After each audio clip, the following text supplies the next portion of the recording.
Did medieval women live lives constantly shadowed by sickness, always on the brink of demise? Were they helpless, passive figures in the face of widespread disease throughout the years 500 to 1500? Get ready to challenge everything you thought you knew. Number 1, Her Story Matters: Unearthing the Silence Narratives.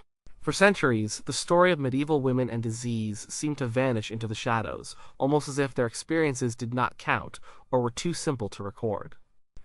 It was easy to think that if a woman was sick, her tale was just a footnote to the larger, grander narratives of male rulers, wars, or religious doctrines.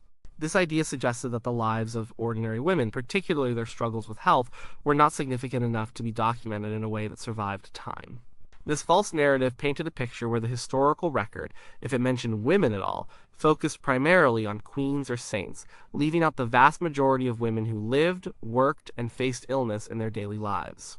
It gave the impression that the sources simply were not there, or that medieval society cared little for preserving the details of female suffering or resilience in the face of disease. The prevailing thought for a long time was that women's health issues were largely domestic, private, and not worthy of the public record kept by monasteries, courts, or medical institutions. This led to a historical silence, a blank space where the lived experiences of medieval women with illness should have been. But hold up! Dive a little deeper, and you will find that the records are indeed there, just sometimes hidden in plain sight or requiring a different kind of lens to see them. Think about manorial records, for example. These are not grand chronicles of kings, but detailed accounts of life on medieval estates. They documented deaths, births, marriages, and surprisingly even absences from work due to illness. A woman, say, a humble peasant named Agnes, who worked the fields, might be listed as unable to perform her duties for a fortnight due to a fever. This small entry, seemingly insignificant on its own, when multiplied across hundreds of manors and thousands of women, begins to paint a vivid picture of their health struggles. These are not just statistics, these are glimpses into individual lives. Records from the Merton College Manors in Oxfordshire, reviewed in a special edition of Rural History Journal Volume 15, Issue 2, 2008, show numerous instances of female tenants and laborers excused from work due to various ailments, offering direct evidence of disease impact. Then there are court records. Not just the high courts dealing with treason, but local village courts where disputes and common law cases were handled. A woman might bring a case against a neighbor for causing injury, or be accused of neglecting her duties due to prolonged sickness. Sometimes medical practitioners, whether male or female, will even be called to testify about a person's health condition. For instance, the records of the Court of the Archdeacon of Lincoln, studied by Professor Mary Abbott in English Legal History Review Volume 70, Issue 1, 2002, reveal multiple instances of women appearing in court, sometimes for health-related reasons or seeking redress for ailments. These cases often required a description of their symptoms or the impact of their illness on their ability to work or care for their families. These snippets provide crucial details, not just of the diseases themselves, but of the social and economic consequences for women. Moreover, delve into household accounts from aristocratic families. While these often focus on expenditures, they sometimes include payments for medicines, visits from physicians, or even the cost of a wet nurse when a mother was too ill to breastfeed. Lady Eleanor de Montfort's household accounts from the mid-13th century, analyzed in the Household and Family in Medieval Europe, Volume 1, 2012, document expenditures for various remedies and even payments to a woman who helped care for Lady Eleanor during a period of poor health. These are not dramatic narratives, but concrete evidence that illness was a very real part of daily life for women and that efforts were made to manage it. These documents show that women's health was a concern, not just for the women themselves, but for their households and communities. Beyond the formal records, personal letters, wills, and even literature provide incredibly rich, though often overlooked, insights. A woman writing to her family might describe her symptoms, express fear about an epidemic, or offer advice on remedies. Might leave specific instructions for her care in old age or sickness, or mention a desire for a particular saint's intercession against a common ailment. The letters of Agnes Paston from the 15th century, compiled in the Paston Letters, a new edition, Volume 3, 2004, are particularly revealing. Agnes frequently discusses the health of her family, including her daughters, and her own struggles with various aches and pains, reflecting a deep engagement with the reality of disease in her world. Even literary works, like Chaucer's Canterbury Tales, though fictional, often grounded their depictions of characters in the social realities of the time, including their health conditions and the common remedies. The wife of Bath's tales, while exaggerated for comedic effect, often touch upon common ailments and the female experience of aging and bodily changes, offering a window into contemporary perceptions of women's health. And what about women's own voices, often dismissed as non-existent? Women, particularly those in religious orders, did write. Their spiritual autobiographies, mystical texts, and letters sometimes contain descriptions of their physical suffering, often intertwined with their spiritual experiences. Christina of Marquier, a 12th century anchoress, in her Life of Christina of Marquier, describes periods of intense illness and bodily discomfort, revealing her personal battle with disease and how it affected her daily existence. These accounts, though not strictly medical texts, provide invaluable first-person perspectives on the lived experience of illness for medieval women, showing their resilience and their internal struggles. The idea that women were silent victims, their health histories unrecorded, is a profound misunderstanding of the breadth of medieval documentation. It was not that the records did not exist. It was often that historians were not looking in the right places, or not asking the right questions, or not valuing these particular sources as crucial historical evidence. Unearthing these narratives, piecing together fragments from diverse sources, reveals a vibrant, complex tapestry of medieval women's lives shaped by disease, but also by their agency in facing it. Number 2, beyond bloodletting, unexpected medical choices. The common image of medieval medicine is often reduced to grotesque scenes of bloodletting, strange concoctions, and a general air of ignorance. This narrative suggests that medical practice was uniformly crude, ineffective, and often more harmful than helpful, especially for women who were perceived as having weaker constitutions or unique female ailments that were poorly understood. It implies that women, when ill, had very limited options and were subjected to barbaric treatments by male physicians who often misunderstood the female body. This widespread belief paints a grim picture, suggesting that any attempt at healing was a dangerous gamble, leading to the false conclusion that medieval women had no real or rational choices when it came to medical care. The dominant image is one of helplessness in the face of widespread charlatanry. But peel back that simplistic layer, and you discover a surprising array of medical choices available to medieval women, some of which were quite sophisticated for their time, and many involved women themselves as practitioners.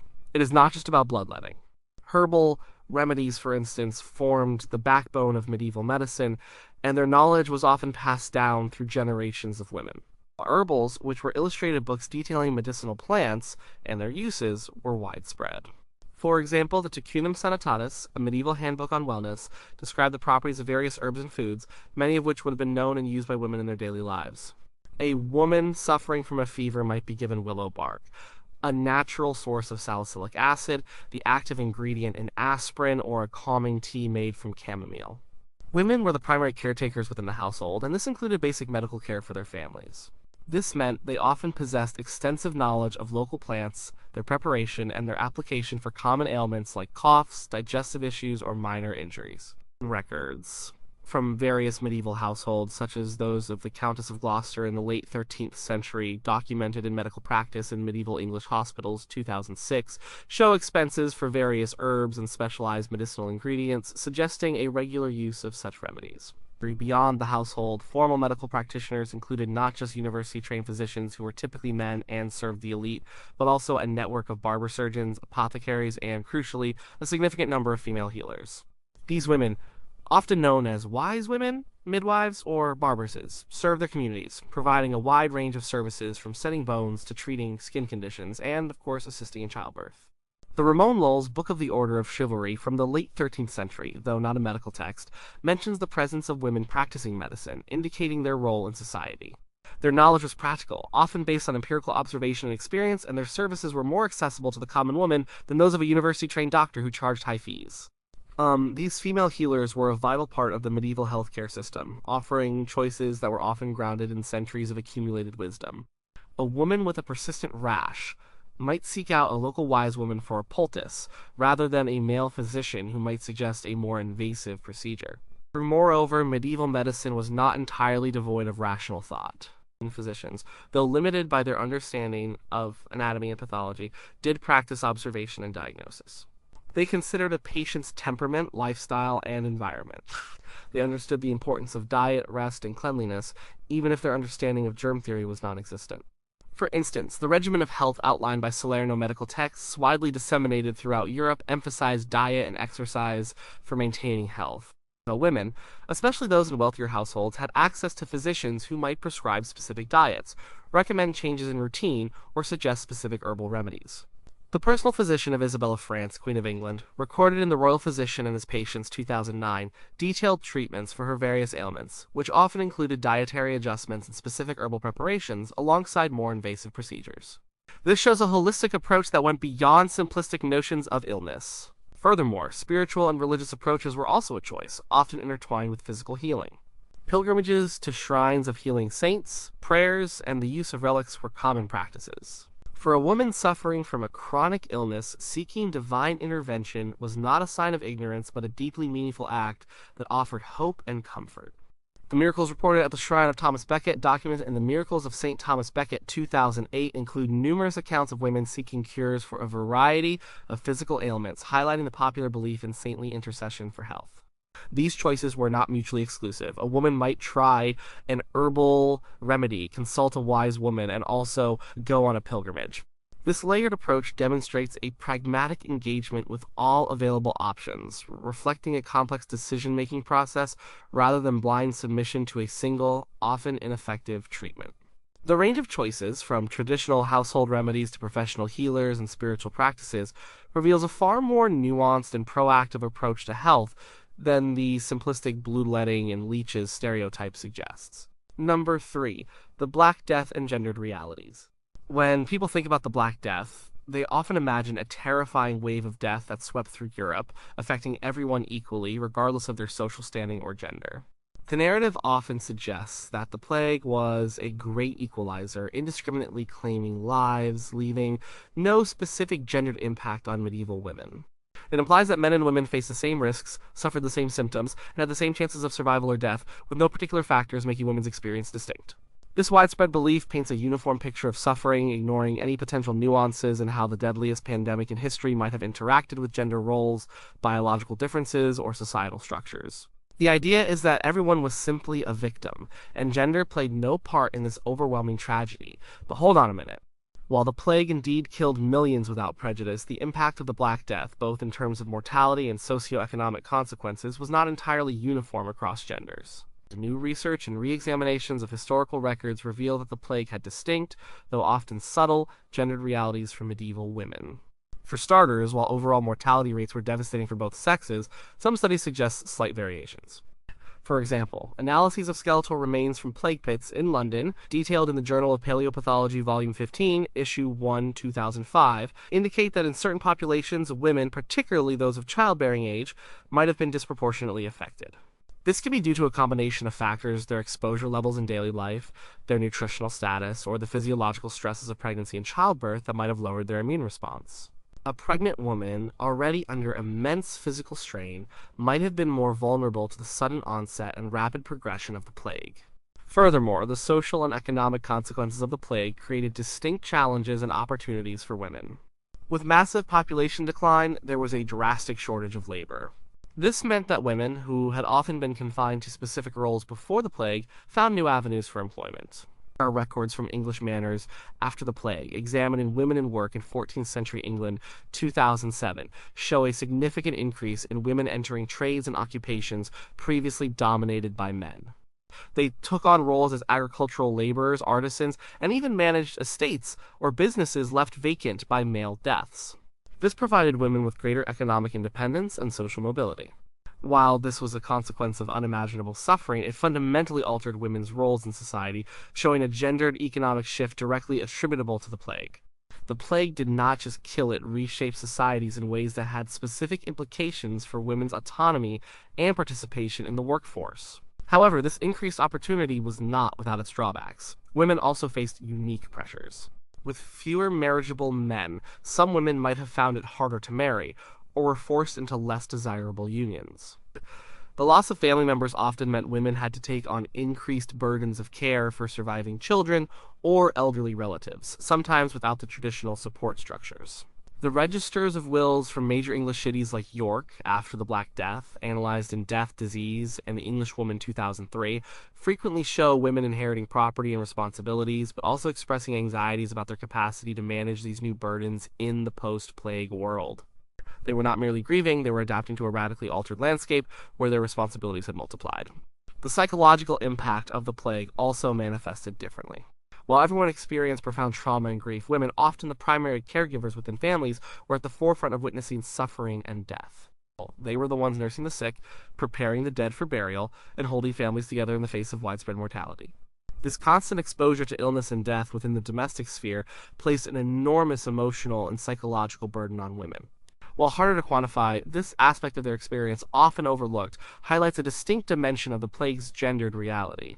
Accounts from chroniclers like Jean de Venette, while broad, hint at the immense social disruption and the extraordinary demands placed on women in maintaining household order amidst chaos, as seen in Chronicle of Jean de Venette, 2006.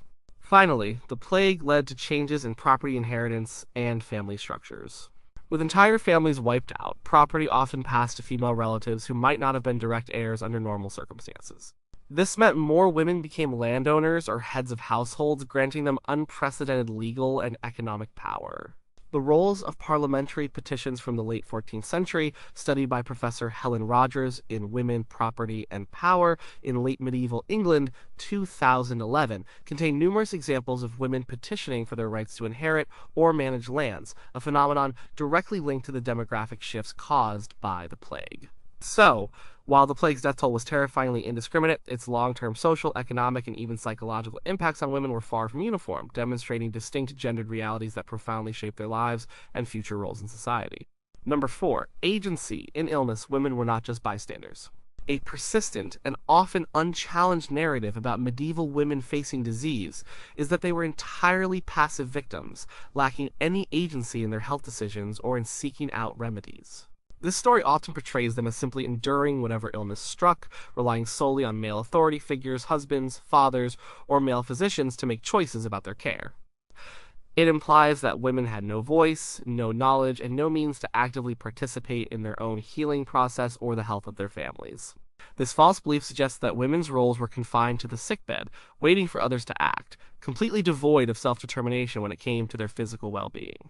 This creates a picture of helplessness, where women were merely bodies to be acted upon, rather than active agents in their own health narratives. But hold on a second. This idea of complete passivity is simply not accurate.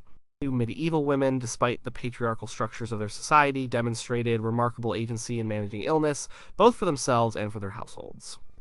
They were not just bystanders, they were often the primary healthcare providers within their families and communities, making crucial decisions about health and seeking out a variety of remedies. Consider the household itself. Women were almost universally responsible for the health of their children, husbands, and other dependents. This meant they were the first line of defense against illness. They recognized symptoms, administered home remedies, and decided when external help was needed. A mother observing her child's fever might decide to give them a specific herbal infusion, or if the illness worsened, she might seek out a local wise woman or a more formal healer. This daily decision-making was an exercise of profound agency, grounded in practical knowledge passed down through generations. Household account books, like those of Lady Alice de Brienne in the early 15th century, published in the Household Book of Lady Alice de Brienne 2004, frequently list purchases of various medicinal ingredients and payments to local healers, all managed under the Lady of the House's direction. Furthermore, women actively sought out medical care from various sources. They were not just waiting to be told what to do. They might consult other women, such as experienced midwives or knowledgeable neighbors, for advice. They might travel to markets to buy specific herbs or ingredients for remedies. They might even seek out professional medical practitioners, whether male or female. The court records from the Abbey of Ramsey, analyzed in Women and the Law in Medieval England 2009, show women appearing in court sometimes to seek redress for ailments or to complain about medical negligence, indicating their willingness to use formal channels to address their health concerns. These actions required initiative, negotiation, and an understanding of the available options. They were not passive recipients, but active participants in their healthcare journey. Moreover, women expressed preferences and sometimes even challenged medical advice. While direct defiance of a physician's orders might be rare in documented sources, personal letters and wills sometimes hint at individual choices regarding treatment or spiritual solace. A woman might choose to go on a pilgrimage for healing, even if her family physician suggested a different course of action.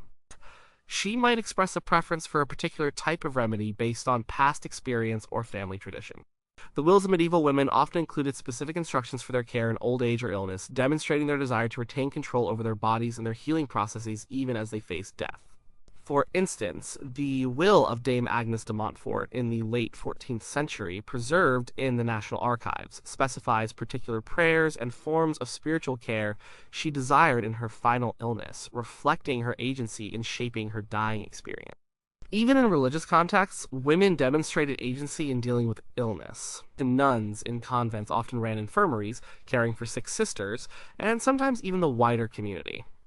They cultivated medicinal gardens, prepared remedies, and developed expertise in nursing.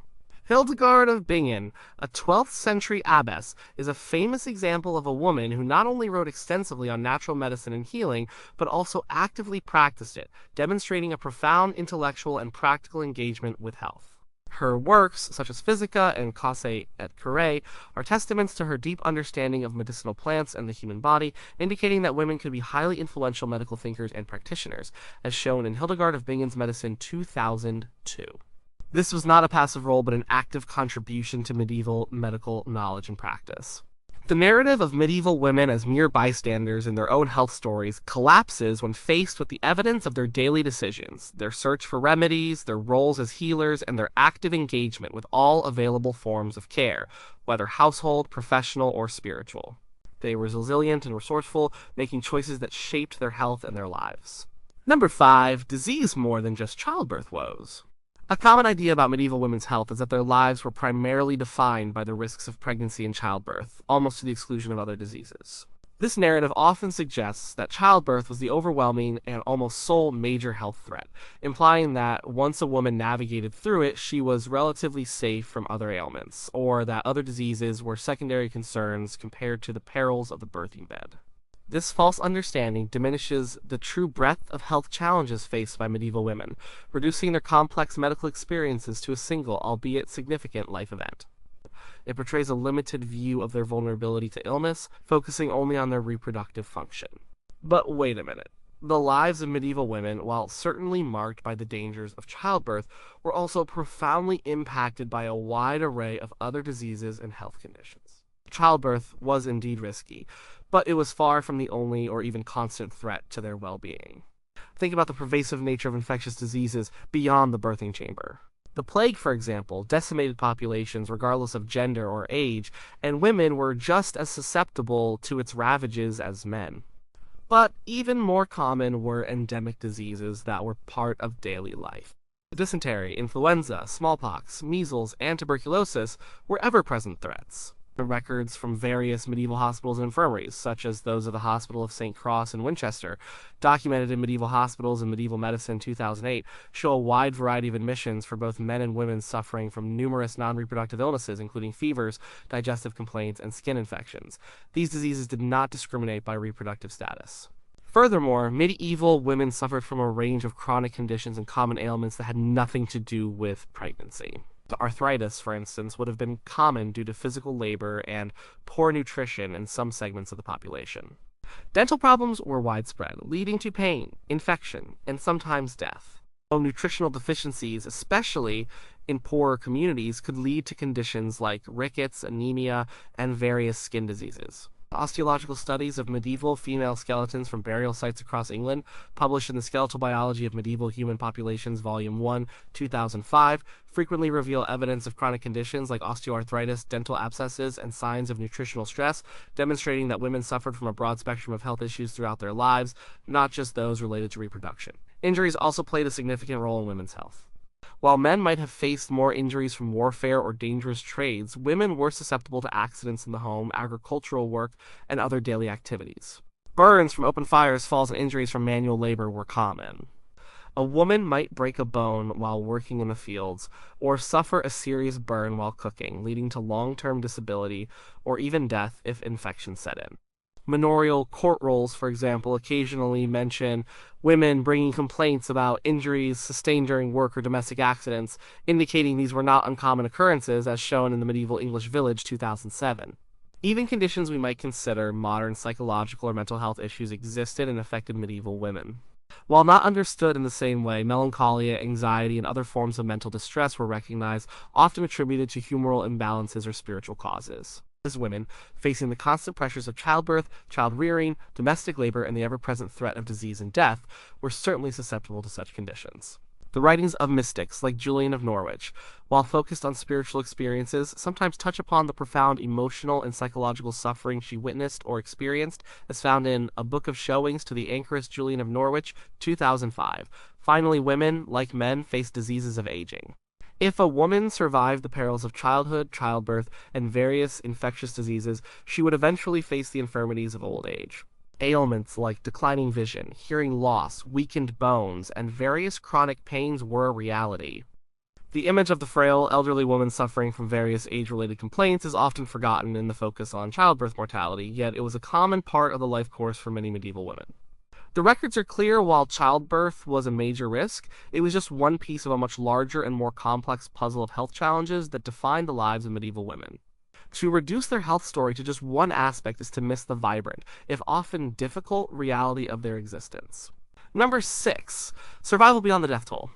The grim image of medieval life, often portrayed through the lens of widespread disease and high mortality, frequently leads to the assumption that medieval women had incredibly short, brutal lives, constantly on the brink of death. This narrative suggests that survival beyond a few decades, especially for women, was an exceptional rarity, implying that most succumbed to illness at a young age. It focuses heavily on the high infant mortality rates and the dangers of childbirth, leaving the impression that a significant portion of the female population never lived to see old age or even middle age. This false conclusion paints a picture of pervasive fragility, where women were constantly succumbing to the overwhelming onslaught of disease. But hold up a second. While medieval life was certainly precarious and average life expectancy at birth was low due to high infant and child mortality, it is a big mistake to assume that no one lived a long life, especially not women. If a woman survived the incredibly dangerous years of infancy and early childhood, her chances of living into her 40s, 50s, or even 60s increased significantly. Think about it, the low average life expectancy is heavily skewed by the tragic number of deaths of babies and young children. If you made it past, say, age 5 or 10, your odds of reaching adulthood and even old age were far better than the average statistics suggest. There are demographic studies based on parish records and manorial rolls from medieval England, like those analyzing the population history of England 1541 to 1871-2006, show that while many died young, a substantial proportion of the population, including women, lived to what would be considered a respectable age for the era. Consider the records of individual women who clearly lived long and impactful lives. While less common than today, women reaching old age was not an anomaly. Aristocratic women with better nutrition and less physically demanding lives often lived to impressive ages. Eleanor of Aquitaine, one of the most powerful women of the Middle Ages, lived into her early 80s, dying in 1204. She survived numerous pregnancies and political upheavals, demonstrating remarkable longevity for her time. While she was exceptional due to her status, her existence proves that extended lifespans were possible. More broadly, women from various social strata often survived many years beyond their childbearing prime. The wills from the later Middle Ages frequently mention women leaving property or making provisions for their old age, indicating that they expected to live long enough to be concerned about their final years, as found in Medieval Women's Wills 2010. Furthermore, skeletal remains from medieval burial sites offer direct evidence of older women. Osteological analysis can determine age at death, and such studies frequently uncover the remains of women in their 50s, 60s, and even beyond. For example, examinations of remains from the cemetery of St. Mary's Spital in London, detailed in the Medieval Spital Archaeology in the Hospital in London 2004, reveal numerous individuals, including women, showing signs of age-related conditions like severe arthritis or tooth loss, indicating they had lived for many decades. These physical remains are silent witnesses to lives that extended well beyond the dangers of youth and reproduction, challenging the notion of universally short lives. Many women lived long enough to experience grandparenthood, fulfilling vital roles in their families and communities. They became wise women, passing down invaluable knowledge about household management, herbal remedies, and childcare. These older women often held significant social authority and respect within their communities, serving as advisors, healers, and experienced matriarchs.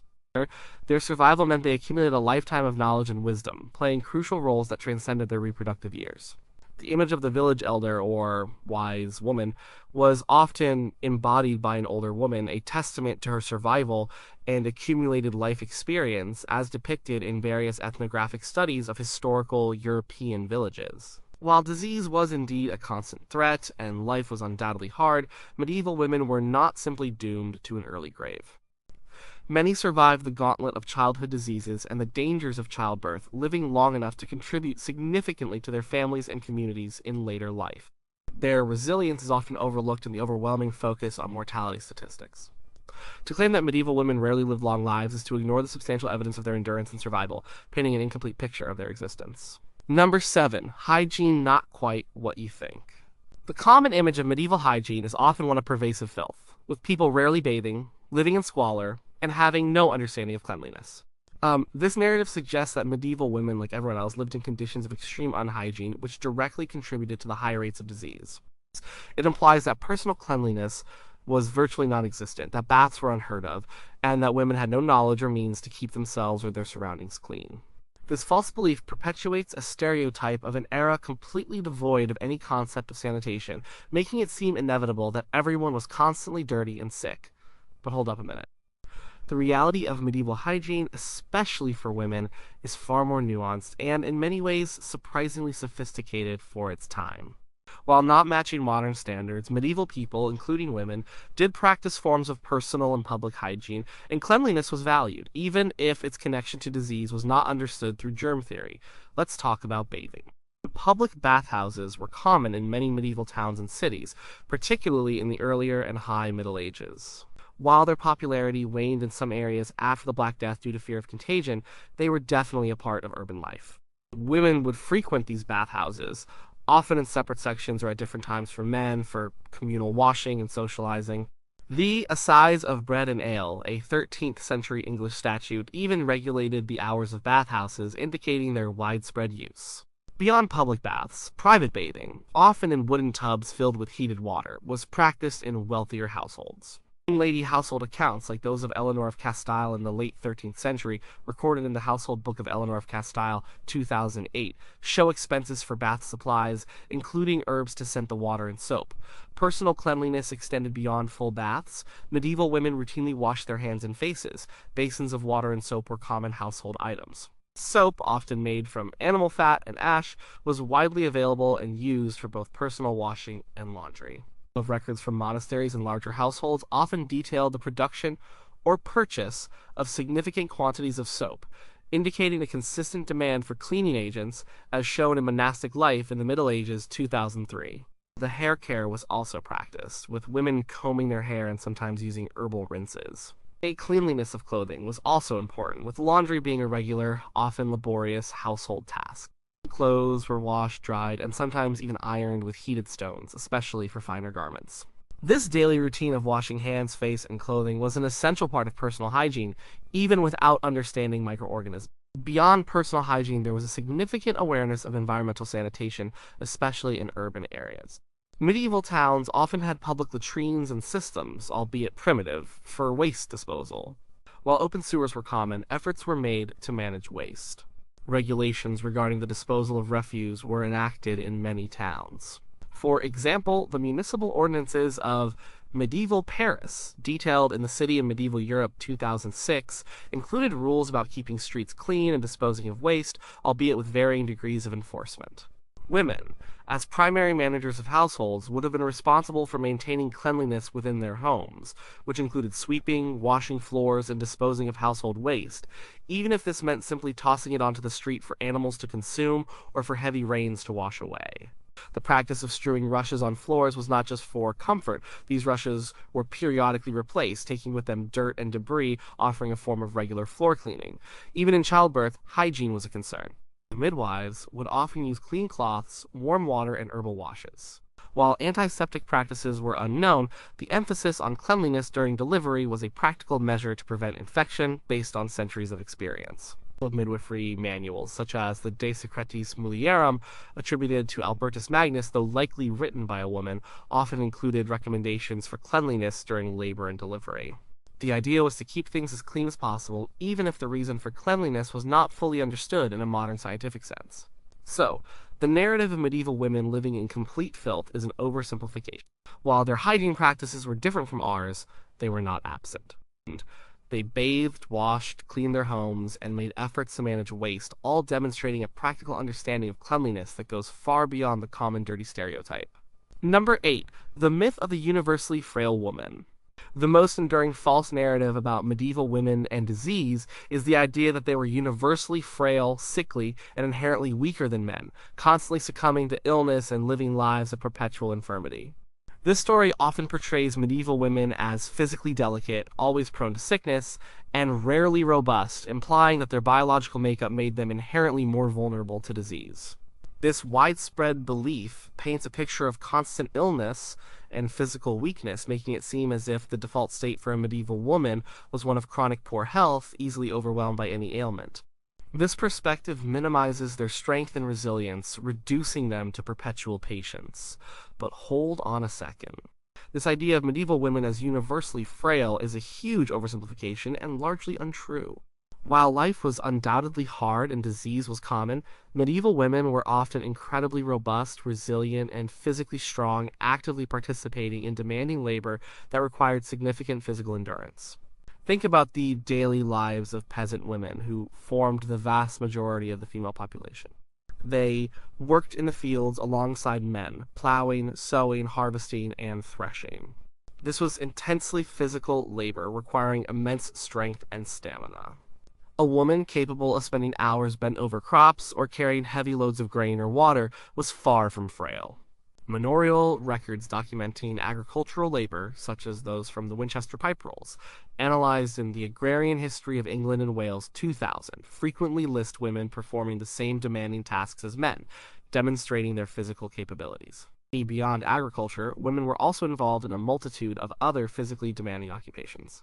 They worked as spinners and weavers, operating large looms that required significant upper body strength. They brewed ale, processed food, managed livestock, and maintained households that often involved strenuous tasks like grinding grain by hand, fetching water from wells, or chopping wood. The sheer physical exertion required for these daily chores would have built considerable strength and endurance. Medieval illuminated manuscripts, while sometimes idealized, often depict women engaged in various laboring activities, from bread making to animal husbandry, all requiring physical prowess, as seen in the Luttrell Psalter from the early 14th century. Moreover, if medieval women were universally frail, how did so many survive multiple pregnancies and childbirths? While childbirth was dangerous, the very act of carrying a child to term and enduring labor required a body that was capable of immense physical strain. Many women bore numerous children, a testament to their underlying physical resilience and their body's capacity to recover. While some succumbed to complications, the fact that a large percentage survived to have multiple pregnancies contradicts the notion of universal fragility.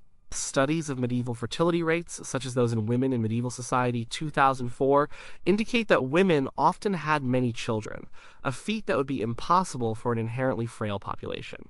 Even among the elite who might not have performed manual labor, women were often expected to ride long distances, manage large households, and endure the physical discomforts of travel and warfare alongside their male counterparts. Queen Eleanor of Castile, for instance, accompanied her husband Edward I on crusades and various campaigns, demonstrating remarkable physical endurance and resilience, as detailed in Eleanor of Castile, Queen and Companion 2002. These women were not delicate flowers, but strong individuals capable of navigating a demanding and often dangerous world. It is true that medieval women faced unique health challenges, particularly those related to reproduction, and infectious diseases were a constant threat to everyone. However, to equate these challenges with universal frailty is to misunderstand the reality of their lives.